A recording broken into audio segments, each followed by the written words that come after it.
Welcome to another episode of the Product Bowl podcast. Here we'll have interesting conversations with leaders from a wide range of industries and expertise. Thank you for following along. Now get ready to switch on that product bulb of yours. I am super excited to have the guest today for our today's episode at the Product Bulb podcast. He's an entrepreneur. He is the CEO and co-founder of the company called bitsCrunch. It's an AI-powered NFT Analytics and Forensics company. That's a mouthful, so we'll get into all the details here. He is Vijay Pravin, the CEO and co-founder of bitsCrunch. Vijay, thank you so much for being on this podcast. I'm so privileged. Welcome. Thanks a lot. Thanks for having me on your pod, Harini. You have been doing a good job. Got a chance to look at your profile and what you're doing. So great stuff. Taking product ideas and business ideas to the broader audience is always a wonderful thing to do. And glad to be on this pod. And I'm looking forward to the next few minutes. Awesome. Thank you so much, Vijay. And you being a data scientist turned founder, that is the kind of audience we are targeting, and we want them to, build that product muscle and building more revenue generating AI products. So really happy to have you here. So to get us started, could you introduce yourself and tell our listeners a bit about, bitsCrunch? Mm-hmm. Yep. So yeah, myself Vijay, founder and CEO of bitsCrunch, originally from Chennai in India, but then living in Munich, Germany for the last 11 years now. So it's been more than a decade of life in Germany. And I came here for my master's degree back then, sort of settled here, and have worked with Volkswagen, I've worked with Siemens, two big multinational companies from Germany market to the globe. And then I started off bitsCrunch. I started up in 2021 during the pandemic era. That's when all the chips were down. We were all locked down inside the houses. And that's when I came up with this idea of crunching each and every bits of data behind blockchain. So that led the way to bitsCrunch. Sort of grew the team from a team of 4 members to now close to 40. And we have raised a little over 12 million US dollars in total so far in the last 2.5 years. And what's really pleasing is the backers. So I'm really grateful to have backers like Coinbase Ventures, one of the publicly listed company in the US, Coinbase, Animoca Brands, Polygon Chainlink, and some of the best names from both Web2 and Web3 names backed us in this journey. And the reason why they backed us is we are looking into analytics and forensics of data, right? And we started with NFTs as a space, and now we are at a point where we are moving beyond NFTs. So we are catering to the needs of all the NFTs and digital assets. So here I am talking to you after accomplishing a couple of small feats along the way. So growing each and every day. Definitely not small feat at all. Like there's so much to unpack from, like the information that you've provided now. Like, I think we can start from why blockchain? Like, what was your introduction to the space? And the crypto industry has gone through like tremendous amount of ups and downs, and it's really mind-blowing that you were able to build this during the pandemic, and get the significant funding from this very well-known brand. So yeah, how did you get started? And yeah. Yep. So why blockchain, right? I live in Germany for the last 11 years, as I mentioned earlier. And one of the problems as a data scientist I face every day in business is GDPR, general data protection and regulation. So Absolutely. it's not so easy to share data, especially when you are in Europe, when you are in Germany. Germany is highly regulated. They vouch for compliance, legal and regulatory purposes. That's in their air, I would say. So they breathe regulations, right? And so being here, having worked for companies like Volkswagen and Siemens, even to exchange the data to inter departments or intra departments inside the organization was challenging, was tough. And as a retailer, I used to invest into Bitcoins and Ethereums back then, back in 2014, 2016. I used to profit a bit, lose a lot. That's how the journey started. And the good thing about blockchain is everything is transparent, everything is open. uh, I mean, obviously, you won't see if Vijay or Harini is transacting a particular piece.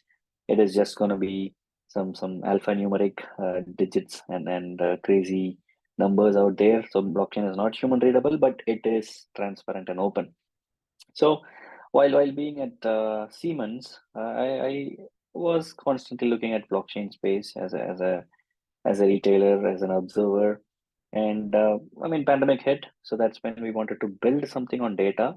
And obviously, with GDPR, sharing data was really tight. It was like tying our own hands. So what was easy at that point in time was obviously blockchain. So blockchain, public blockchains like Ethereum, Polygon, Avalanche, Binance, these are all open blockchains. So anybody can look into their transaction log, data log. Even now as we speak, you can directly look into the number of transactions, number of the trading volume, and so on. So picked it up as an idea and just wanted to explore blockchain, and glad it worked, right? We have grown, I would say, multifold in 2.5 years to have a team of 40 and to raise more than $12 million. That's literally 100 crores in India. Right. So to having done that in such a short span, I'm really happy. Can't ask Uh, for more. I'm particularly proud about, how like an Indian and a fellow Tamilian, like, I'm also from Tamil Nadu, so I'm really it's inspiring to see how you've built the company. And it's really interesting, the motivation behind how you, Mhm, came into the space, because it was not like, you're going to build something in the crypto world. You had like a real problem. Your problem started from, the data sharing, mhm, and kind of you figured out this was the, solution. I think mhm, there is this very nuanced lesson here for founders and product builders mhm. is, be attached to the problem and not the solution, I guess. Yes, um, uh, absolutely. I mean, if I have to recollect one another incident, it was another fellow Tamilian who bought an NFT in 2021. That was the peak of okay. the pandemic, and that guy bought an NFT, which is a modern art, digital art, for $69 million. And I was Oh like, my. back in Chennai, it's if I get a couple of idlis at Chennai airport, my mom used to scold me for the next couple of hours uh, for for why not get an idli in some random store on the way to airport, and why at the airport where the prices are super expensive, right? And that's the common Exactly. Tamil mentality. And when I saw a fellow Tamilian buy a digital art, which is just sort of what wallpaper on the computer for $69 million, that propelled me, that made me curious and looked into NFTs as a digital asset space. And in short, bitsCrunch is a blockchain police. Maybe we can call it that way, because we like to see what are the good, what are the bad on the blockchain, right? Because there are a lot of newbies coming into crypto space every now and then, but people lack trust and transparency in the space, because for everybody, this space feels a lot of gibberish. They don't really understand what is it, why there is so much happening. Why is Bitcoin $70,000 today and why is Bitcoin $65,000 the very next day? So people don't get the point. People don't understand a lot of nitty-gritties in the space. So we wanted to put back that trust and transparency among people.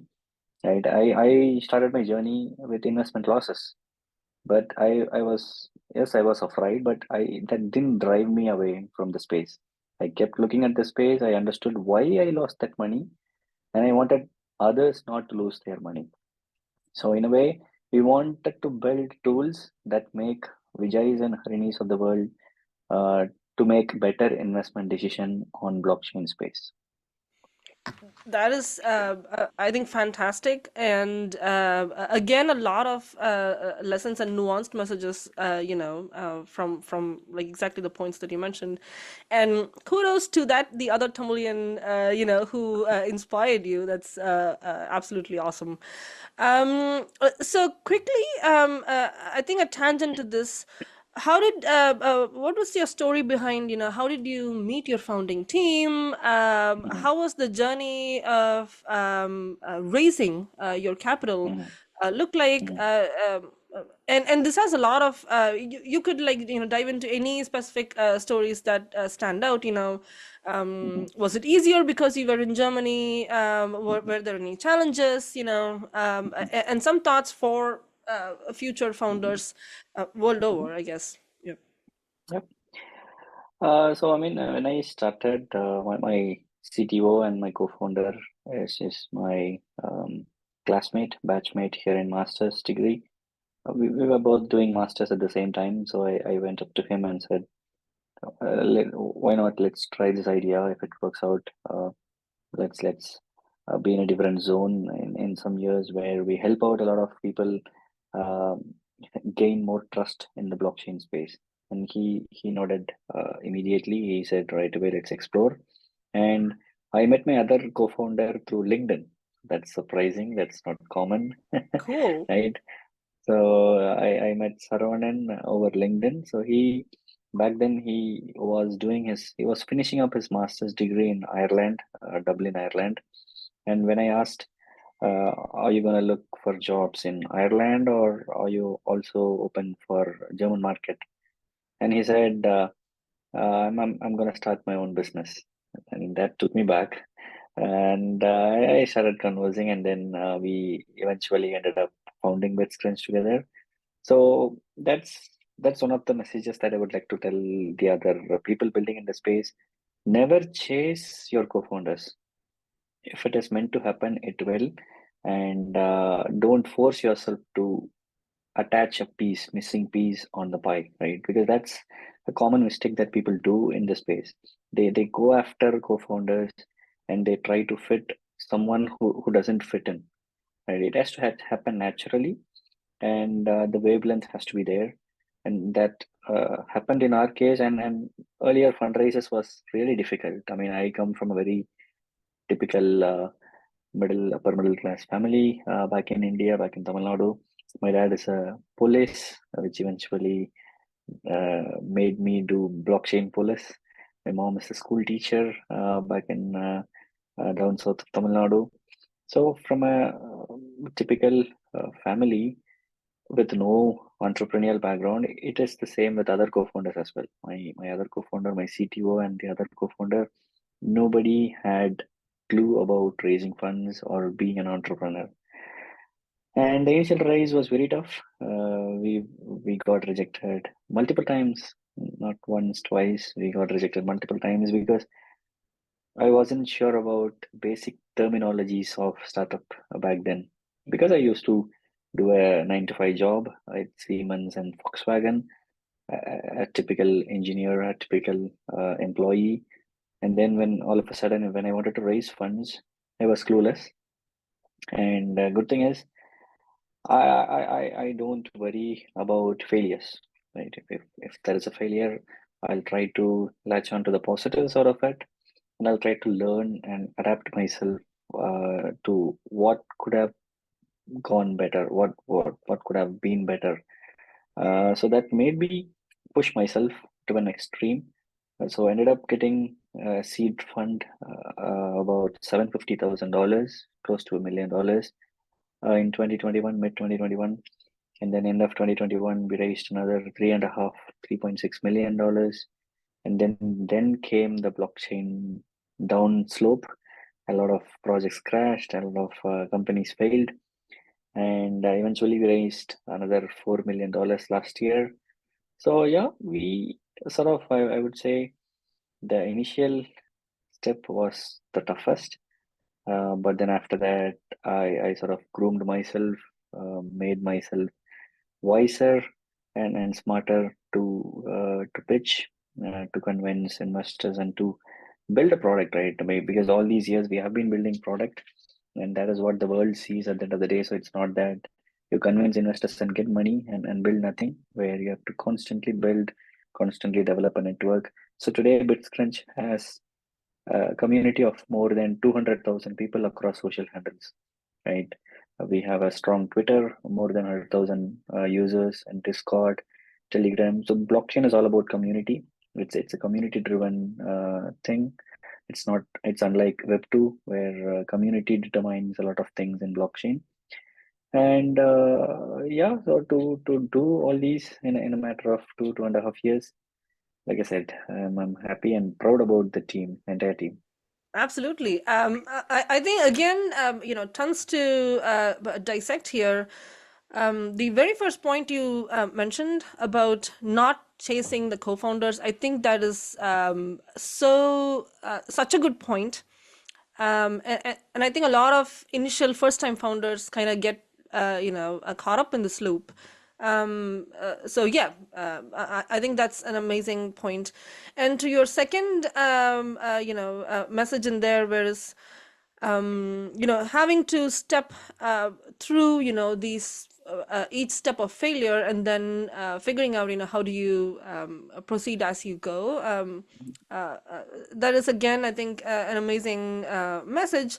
I think the question for me, a specific question here is there any framework that you have learned that you can, give to founders? Like, is there Mhm. like a specific kind of framework that you have distilled into, which would help the new founders avoid, wild racing, like top 5 points or something? I mean, in a way, in startup world, in startup jungle, there are no ifs and buts. There are no clear yes and no's, right? I mean, definitely, if somebody comes up with a framework, I would go crazy, right? Right. Alongside a lot of others. But in a Right. way, I can put forth a few points here. One thing is to be persistent and to be consistent. Right? Consistency matters a lot. I mean, why is Sachin Tendulkar Sachin, right? How he became Sachin of the world is because of his consistency, right? He was consistent right throughout, even after getting 99 hundreds. He used to practice like he has never done it before, right? He used to practice a lot. And same with today's Virat Kohli or MS Dhoni, right? I mean, when MS Dhoni walks into the stadium, the fan grace. Same applies for the footballers, right? Cristiano Ronaldo or be it Lionel Messi. They keep practicing it, even though they are legends of the game. They don't take it to their minds. That is something that founders has to possess along this journey, and never be worried about the failures. It's fine. Life won't be easy. Raising won't be easy. Running a startup won't be easy. There will be a lot of hurdles along the way. So it's important to realize that you cannot generate wealth overnight, right? Startup is a way to generate wealth, and it needs time and effort. Sometimes some founders take 5 years to do it. Some founders take 10 years. Some even take 20 years. In case of Zoho, we all know Sridhar Vembu from Zoho. He has made Zoho a strong pillar across the globe now, Absolutely. and he took close to 2 decades or even more than 2 decades for that. But doesn't necessarily mean that Vijay has to spend the entire 2 decade cycle, right? Someone else could do the same in 2 years, right? I mean, look at Sam Altman, OpenAI, and then ChatGPT. They are existing for the last 5 to 7 years, right? they are not quite new. So it's in a way how you see things, how you remain unfazed. So the point being, don't worry about the failures. That's point number one, and be consistent. Put yourself out there. Talk about what you're building, why people need it, why others need it. Would you use it yourself, right? These are the questions that a founder needs to ask. And how do you attain growth? Growth cannot happen overnight, right? Uber was not profitable for most of their journey. So they kept raising funds and then they kept delivering cars and attained customers after customers. But then they became profitable after, I guess, nearly a decade. Same with Airbnb. Airbnb also raised tons of capital before they became profitable. So, in a way, what worked for me doesn't have to work for others, and what worked for others doesn't have to work for me, right? So, in a way, every business is different, and one thing that you have to be sure about building is either go big or go home, right? You have to aim to go big. That has to be the primary motto as a founder, because only if you are up and running, the team will follow you. Because of the market, because of whatever reasons, if you are down, then the chips will be down, right?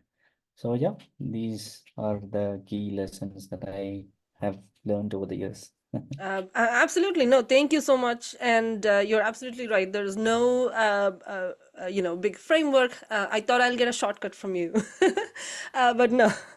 Absolutely. Okay, so I think let's get more into what bitsCrunch does. To start off with, what is the difference between the crypto market in general versus NFT? You're very specified towards the NFT market. So I am not I have like a minimum knowledge, like so I apologize if I have very basic or simple questions, but yeah, what was the difference between addressing the crypto market versus the NFT market? It's I know it's up and coming, so yeah. Mhm. So blockchain market in general is the broader market, and NFT segment is in a way a smaller subset of the blockchain ecosystem, right? Right. And if we look at blockchain is a technology. It's more like data science, right? Look at data science. I was part of Telefonica, which is a telecom, much like Airtel and BSNL, and then Volkswagen, a data firm, an automobile firm, sorry, and then Siemens is into everything. They're one of the German conglomerates, right? So everywhere I worked on data. So that means data is applied on telecom, on automobiles, and then on trains, which is quite evident to see data can be applied everywhere, right? Same applies for blockchain. People can put the land records on blockchain, right? Your apartments or land for sale can be put on blockchain. You can put your educational records on blockchain. So blockchain is a technology that can be applied across multiple domains, right?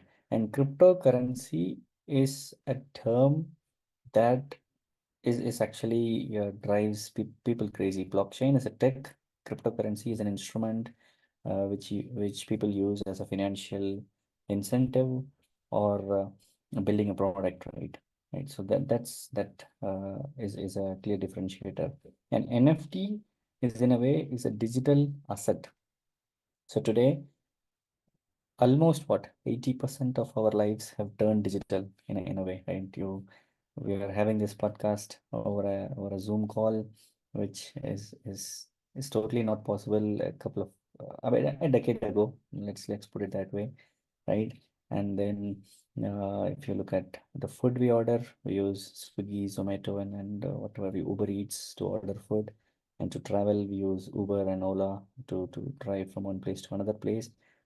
Be it anything, we have been digitalized at least for the last few years, and it will keep going, right? Now you have AI, open AI, things have become smarter, shorter, and quicker. So there'll be a lot more applications around AI in the coming years. So these digital assets, let's say this is a water bottle, this is a physical asset. And whenever people create some digital assets, now it has got value, right? Because if I take a taxi and if I take a Ola or a Uber back in Chennai, if I take out physical cash, now the drivers are worried. They ask, sir, why don't you GPay? Why don't you do a Paytm, right? Exactly. Such has been the mentality of people in the recent years, right?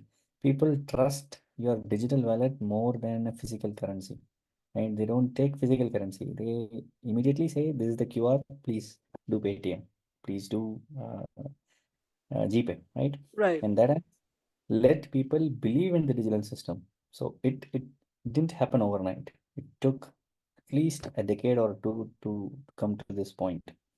And now people are selling digital arts on blockchain in the name of NFTs. Gaming is a better use case for NFTs. I'm sure you might have heard about games, or your family, your husband might have played games like Clash of Clans, PUBG, Call of Duty, or something Right. in the family, right? Think of it, if all the in-game assets today are turned into NFTs, everything will have a value attached to it. So today what happens is, if let's say your husband plays Clash of Clans, he invests $100 every month just to get entertained and get fun. And at the end of the day, he gets bored after a while and he says, okay, I'll quit. I'll uninstall the game. And whatever he has invested is gone, right? Now, the gaming companies get richer and richest by the Right. asset you buy and the activity that you do. The more you spend time on it, the more they will earn. It is centralized. Same with Facebook. Facebook is free because we are the data. We post, we engage, we chat, and we are the data. Exactly. Have we ever paid for Google? No, because we are the data. We are the money for them. We keep searching about what is the best place to visit in New York, that they have collected millions of search ideas out of it, right? So digital ideas are turning into NFTs. Like I mentioned, gaming is the best example. Art is the best example. Ticketing has become exclusive on NFTs. So a lot more examples can be, I mean, I can keep chatting about NFTs for a while, but I don't want to bore people in a way, because this is a product focused and data focused pod. And yeah, Uh, happy to share no, everything. actually, I learned a lot. I'm sure the audience is going to get a lot of insights.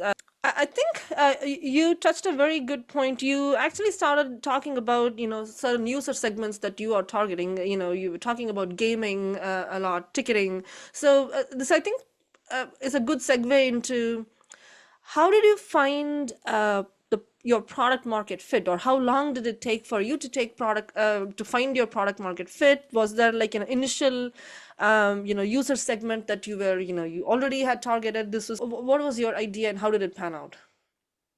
PMF, product market fit, has always been a question among founders, among startups, right? A lot of teams, they don't find the right PMF, and then they crash, they crumble, they get out of the business, right? And as a founder, if you ask me, it is a constant exploration. It's a constant journey of finding the right market fit, right? I mean, what started as a CDs, DVD selling company is now one of the leading streaming platforms in the name of Netflix, Right. right? What started as a bookstore or a book library is now Amazon. And people always think that Amazon is the place to buy items, but it is not. They have a lot of other sources, like in the name of AWS. Amazon Web Services is one such massive thing with Amazon, and they have a huge investments going on into AI space. So for us, it we are still early in the game. We are clocking revenue, and our revenue for the valuation that we have is below par in a way. I need to admit that because we are into blockchain, which is an evolving technology, which is a new tech, right? And every new tech will take time to get more users, get more engagement. And for us, we are glad that we are one such revenue making companies in blockchain space, because there are very few companies that make revenue in this space. right? And it took almost 7 or 8 years for Coinbase to even propel forward. Their first Exactly. three were very mediocre in a way, right? Right. And they took almost a decade to now being one of the market leader in the space. Same with other players like Chainlink, Polygon, and then other Right. interesting players in the industry. Right. So we are consistently growing, and we are being adopted by marketplaces, lending protocols, investors use our data. So blockchain in general is a huge space, like investors to analysts to traders to projects. Everybody needs data, and even for this example that I mentioned earlier, gaming ecosystem, right? So even if you uninstall the game, your assets won't be lost. Right. Whatever that you have put in, you can sell it to the community because obviously PUBG has a huge community, right? Right. They can buy your assets from a secondary market rather than buying it from the game developers, right? Right. This enables uh, a financial instrument onto the gaming so that you don't just get entertained, but you also get some portions of the money back, or in some cases, if the asset is very limited, you never know. It could all of a sudden get sold for a few $100 or $1,000 all of a sudden, right? Right. This actually gets me a very noob question. Can NFTs like appreciate, depreciate? Like, is that how it works? Like, okay. Absolutely. Absolutely. So it depends on the scarcity, because if Hmm. you publish some digital asset or any asset unlimited, then obviously it's not gonna gain a lot of value out of it because it is unlimited. It's like a free flowing water. But when you say that these are 5 items on the digital blockchain and no more, then everybody tries to get that five pieces on their hand. So obviously, appreciation and depreciation uh, varies from product to product, from asset to asset, but it depends on various factors. Market is one, availability is one, demand and supply. It's the demand and supply, right? I mean, why is Rolex being Rolex? Rolex watch is one of the rarest watches because they produce very little, and they price it at that level so that they just talk to the elite business customers. There's so much dense information that you've actually just unpacked. You touched on an interesting point, doing the pivots. Is there any, a specific example for, throughout the journey of bitsCrunch, how you have had to pivot? Maybe it could be during the funding, raising the fund stage, or, in your early years, or now. Like, how important is it to, um, uh, pivot when necessary? How do you decide that? And yeah. And absolutely, pivot is something that is an underrated word, especially in startup world, right? Not a lot of people, not a lot of founders openly talk about it, but it has to be done when and where required, right? Looking at the examples of Netflix and Amazon, these are among top 10, top 20 companies in the world right now, right? They made the right pivot at the right time, and that is why they are here today, right? And uh, look at Tesla. When the worlds were running on machineries, they wanted to be the computer on wheels, right? And Tesla is called as computer on wheels, which is totally true because it's just a battery and computers all around, and then they are doing the same what Mercedes and BMW have been doing for the last 1 century or even more, right? So for bitsCrunch, yes, we pivoted recently from NFT to broader blockchain space because Okay. we thought NFTs is a very small segment inside the blockchain pie, and we Right. wanted to get to the niche of the broader blockchain space that also opens up a whole new market for us, right? Right. And that's why we pivoted it. And yeah, we are slowly letting the news go. This is one such place where I'm letting it also go out, right? So Absolutely awesome. Product Bulb listeners are one of the first to know that we are privileged. Yes. yep, yep, Absolutely. yep. So yeah, moving away from NFTs doesn't mean that we're letting NFT space go. It will be there, but then we are just adding DeFi space, the decentralized finance space on top of NFTs. So It depends. I mean, what the last cycle taught us is the market went really brutal. Every single project went bottomed out. A lot of projects were struggling, and to focus on one single piece, that is NFT, was a risk for us. So we felt we need to step up the ante. We wanted to move further the ladder, and yeah, here we are going beyond NFTs, and your listeners are one of the first ones to get to know this. Absolutely, we are thrilled. We are thrilled for the company as well. I think it's very seems very organic. For looking at bitsCrunch, the story and the website. Your pivot or doesn't even look like a pivot. It seems very organic to move into that space. So that's again, I think, another lesson in there for founders and leaders, I guess. So doing a pretty interesting pivot here. Um, um, I would love to learn how you think about leveraging AI for in building your product and building specific features for your product. Obviously, the space in AI itself is like moving super rapidly. With the generative AI tools and techniques.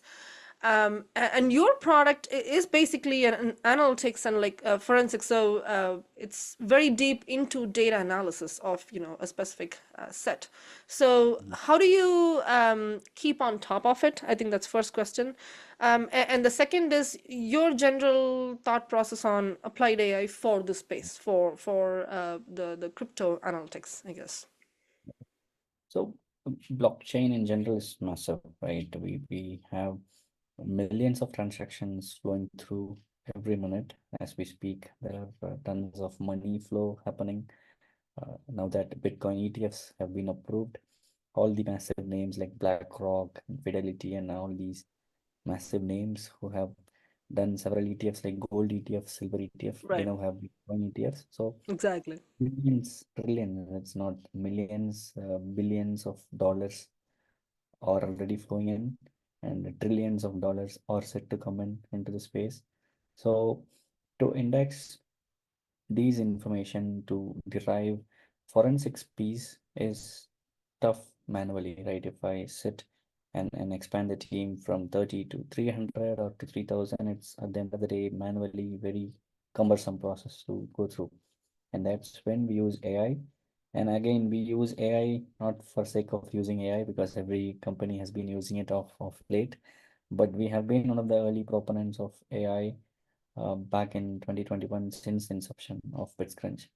So we detect wash trades in digital assets. When I mean wash trading is a phenomena where people flip assets. Let's say if the image that is at your bag, if you Right. buy it for $50 and the other person sells it to you for $100, you sell it back for $200. In a way, you just flip the asset back and forth and attain a fake value. What started as Right. $100 all of a sudden goes to $1,000, and let's say Vijay, who is looking at that particular asset as an outsider, I think that, oh, okay, Harini is a great artist. Her art has turned from $50 to $1,000 in a matter of time, so I should buy it. And I buy the art for $1,000, and you say, thank you, Vijay. That's not a product, that's just a joke. Thank you and enjoy.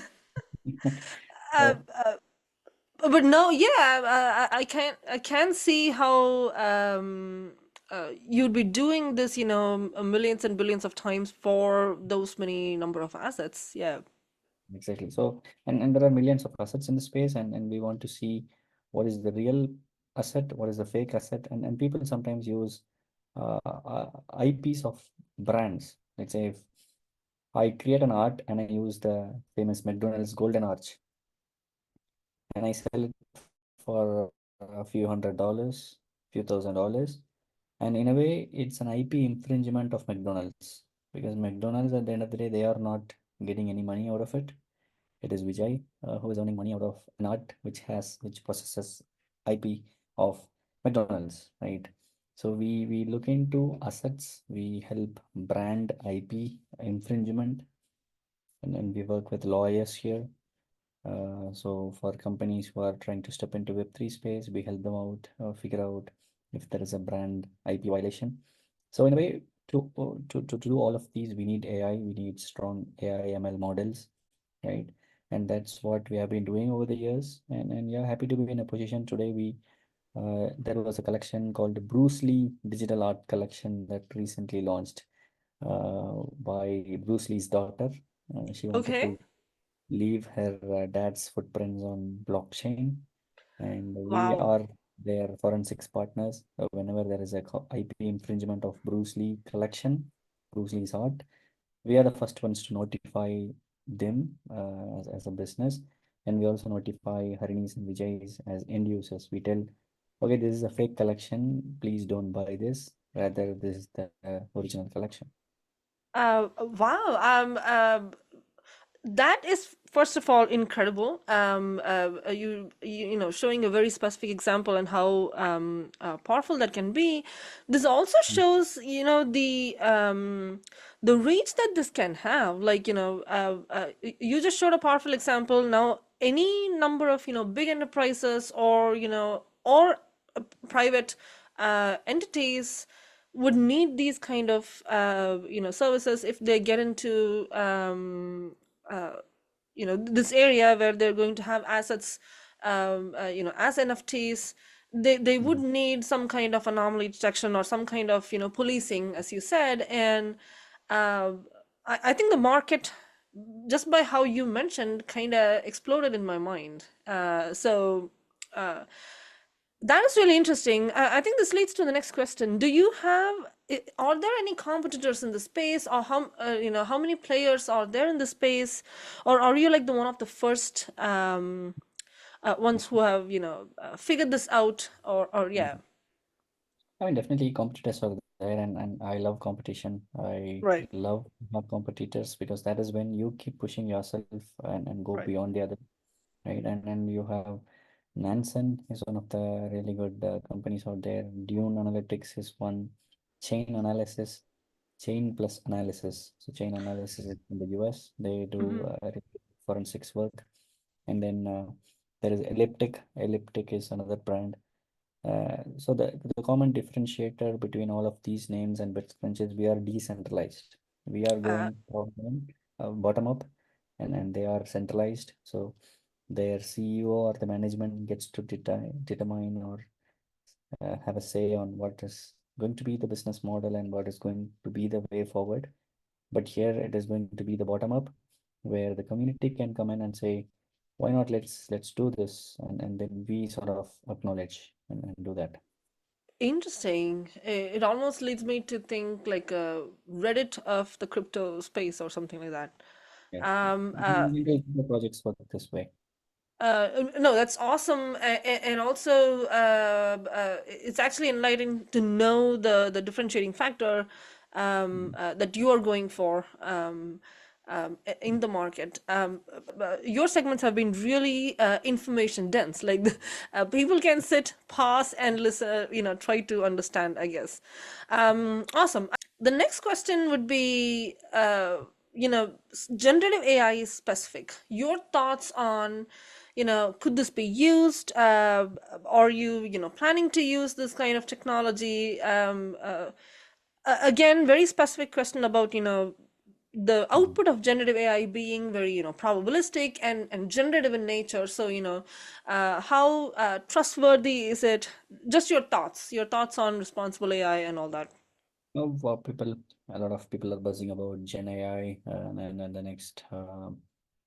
I mean, there were some talks about federated learning where you don't use AI centrally, where you decentralize the AI models onto your mobile phones or onto your systems, where it does the AI ML magic on your local devices and then just collect the outcome and then put it into the central repository to update it, right?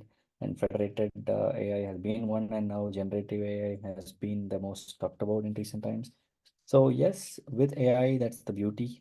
New things evolve each day. New business ideas could pop up, right? And we won't be. I won't be surprised if we don't even use mobile phones in the future, near future, where people will be talking to the screens, they will be using minds. I mean, with Neuralink, what Elon Musk is building right now, he says he believes people can control games using minds. If it applies to games, why not? Can be applied to ordering a pizza or ordering stuff online, right? You can just think, I need a pizza, and then you get the options, and then you get it, right? I mean, with AI, Apple's Vision Pro, I consider this as the very earliest iPhone, right? The earliest iPhone, I believe it lacked a lot of features with the current iPhone. If you compare the 15 Pro to the earliest iPhone possible, then you would feel the difference, right? The very first iPhone was just a phone to make a call, but now you have tons and tons of information, tons and tons of apps integrated into a single piece, right? So same can happen with Vision Pro. Today, the Vision Pro glasses might look massive, look bigger, look scary to a lot of people who are wearing it around in trains and metro stations. But in the future, I believe it will become like a glass, normal glass that you wear today for the pod. It will become like that in the future, and then people can go through the screens and then they order using their fingers. That's how simple the world might turn, will turn, in my opinion, in not so far. I believe Right. 2030s to 2040s, it's in the Mhm. next 1 to 2 decade. I believe a lot of things will change.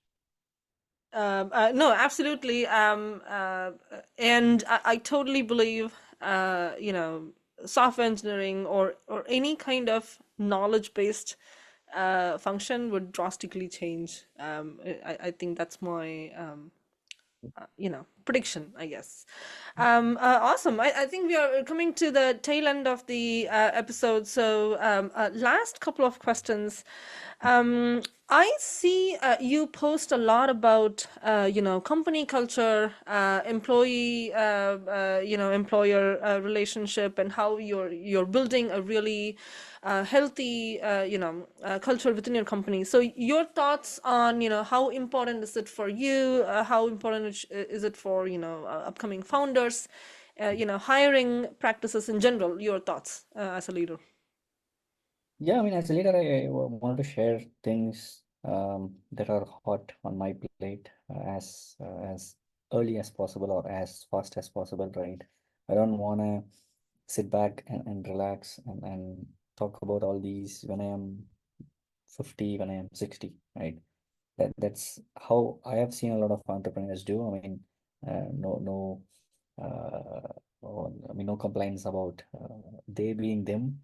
It's probably because of the social media era. They were not used to it. And now I have this wonderful social media app where I open my mobile phone. I can cross post. I can share uh, same information across 15 different platforms in just 15 minutes or even less than 15 minutes, right? If I could do that, I wanted to share what I go through, what I experience right away, so that someone somewhere looking at it might be inspired, might take a couple of leaves out of my playbook, and then they could try it out, right? Nothing wrong in sharing information. Sharing information Absolutely. is the best thing, and it is free of course. If Absolutely. you like it, read it. If you don't, no worries. You can keep following what you like. Right? Absolutely. I would definitely recommend all the listeners to go look at your profile. You have a lot of golden tidbits on, your interaction with your, people at bitsCrunch and just in general. So awesome. I think the penultimate question, and I think I've been asking this question to a lot of, product leaders and data leaders in general, especially for, 0 to 1 products like yourself. Like, how do you go about crafting pricing strategy, right? Like, it's a very unique market. Your target segment could vary from, I think, like a individual user consumer to like enterprise customers. So how do you go about thinking about, pricing strategy? How has it evolved over time at bitsCrunch?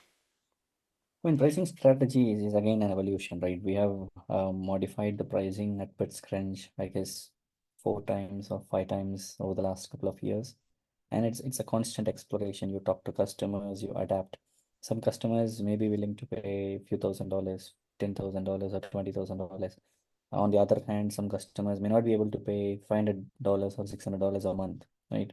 So you need to find the balance. You need to understand your niche, your segment, because if you get one customer worth $10,000, you don't have to worry about $10,000 customer, right? So you need to clearly set goals about what you wanted to achieve in a quarter. So we take it on a quarterly basis. We go back to the drawing board every quarter and see what has improved, what is lacking, and how do we improve, right? So these are the questions that we constantly make, and based on the audience. So at bitsCrunch, we have a package right from $75 to a few $1,000. So we want to make the data accessed by as many as people in a simplest way possible. So we don't care if Vijay's or Harinis are living in US or Europe. We don't care where you live, what you do, with a wallet, which is equivalent to a bank in a real world. With a blockchain wallet, a user can access our data with few clicks. That's how we wanted to democratize the data. And we have done it to a good extreme, we have put that to good work so far. And yeah, growing every single day. So No, constantly evolving. absolutely. I think it's amazing and a really important lessons for I think any product leader. Yeah. So I think the last question, looking ahead, what are some of the innovations or features that we can expect from bitsCrunch? What would you say to your existing audience, your new audience, who you want to bring them into the space? Yeah. Right, bitsCrunch, like I said, we are moving beyond the NFT space, going into the broader blockchain ecosystem. So users can expect us to be the police of blockchain, so they can feel more safe and secure by using our tools and data, right? And we are uh, uh, public. We are a public company now. Our token is live. We are trading across multiple exchanges.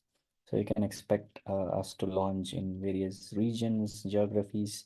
We are not live on Coinbase yet, even though they are an investor. Right. So we will work towards it so that we make ourselves available to the US market. That is one.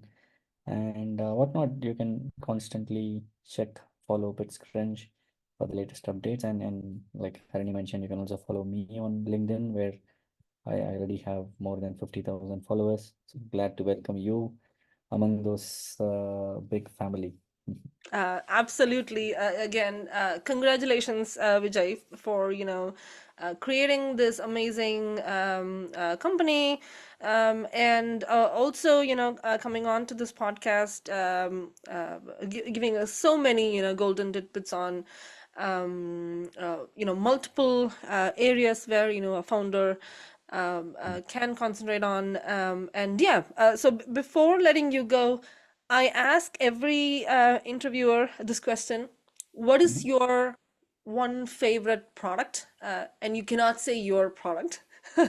So anything, and it can be anything that you use in your life. One favorite product that you like, and I why? mean, going with the trend, I would say ChatGPT, because that has been the widely used product in recent times. But if I look back, I would hands down say Google, right? It is simple, sleek, and that's what we have been using for 2 decades. I mean, I at least use it for more than a decade now, right? So Google and Calendly is one that I use a lot at work these days, and ChatGPT. So you asked for one, I gave you three. That's awesome. I actually, the previous guest in my podcast was the head of product at a company called Topmate. I think they're in some way competing with Calendly. It's an Indian-based startup. They're doing really well. So that's really interesting that you brought Calendly up. But yeah, I think all the products make sense. And again, thank you so much for being here at the Product Ball podcast. I'm sure the audience would love all the wisdom that you sprinkled. So yeah, thank you so much, Vijay. Thanks a lot, and keep going. I wish you hit 50 episodes or 100 episodes quite soon, and then willing Absolutely. to come back again for another episode later on. I would love that. Thank you so much, Vijay. Yep, awesome. Thanks a lot. All right.